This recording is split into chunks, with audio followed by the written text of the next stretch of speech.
educators, we are know that in Indonesia there are so many people who do gambling.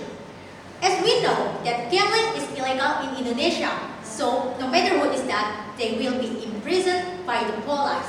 Gambling can do it by online or offline. Gambling usually do it by low-income individuals, unemployed, and youth. Gambling gives us a happy feeling in the beginning, but after that, gambling operators will set a trap for the people like that and make them want to do it again and again until they cannot stop gambling. Gambling usually not give us a benefit. Gambling just making a loss. In the status quo, the person who depend on gambling, they usually sell everything they have just to making money. They don't realize that what they do are beyond the limit. There are two problems we identify. First, uncontrolled growth of gambling. Second, social harm. As an affirmative team, we reject that idea and we want to imprison the gambling offenders and blocking their bank accounts. We do it because gambling offenders do violation crime and we want to stop that crime before it spread. To make this debate clear, I'd like to explain a couple of mechanisms. First, we want to imprison gambling offenders by 15 until 25 years so they can think and regret what they do. Second, gambling offenders also pay the fee as much as 215 million rupees. Third, we also block their bank account so they will not gamble again. Now, I would like to explain the rebuttals. First, the government will say if we imprison gambling offenders, that's not effective way for them. But that's not true.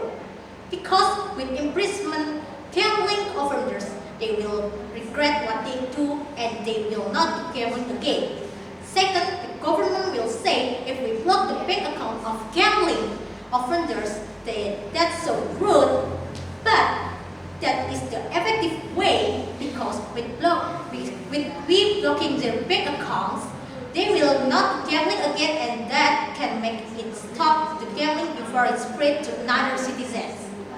Third, even if what we do is rude for them, but that can make them regret about what they do because if we just give them a social service and skill training, another time they will do gambling again. So that's not effective way to give them a punishment. Educators, I will explain my argument. First, social protection.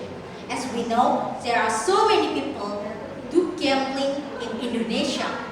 Gambling can spread in society from one people who addicted on gambling that can spread to another people around them. Because usually houses in Indonesia are located close together, so it will be easy to spread in the place like that. So we want to stop it before it will be spread more to stop the crime. We know that a person who addicted on gambling cannot stop doing that. Indirectly, the gambling is same with non-violent crime. Crime is crime. Even that non-violent crime or violent crime, we cannot just let it go because that can harm people around them, like their family, their friend, and another. They just want money, and time by time they will do a crime for search of money. But with blocking their bank account, imprison them and order them to pay the fee, they will regret what they do, and that can make us stop crime little by little. As educator, I will move to my second argument. Gambling offenders usually have alternative way to do what they do before, like crypto, because they definitely depend to gambling.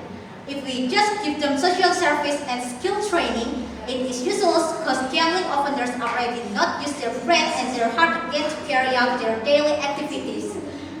What actually they think just money and gambling. So I think if we give them social service and skill training to gambling offenders, that's life punishment and they not regret what they do. They will think when they free from jail, they can do gambling again with another way. That's all.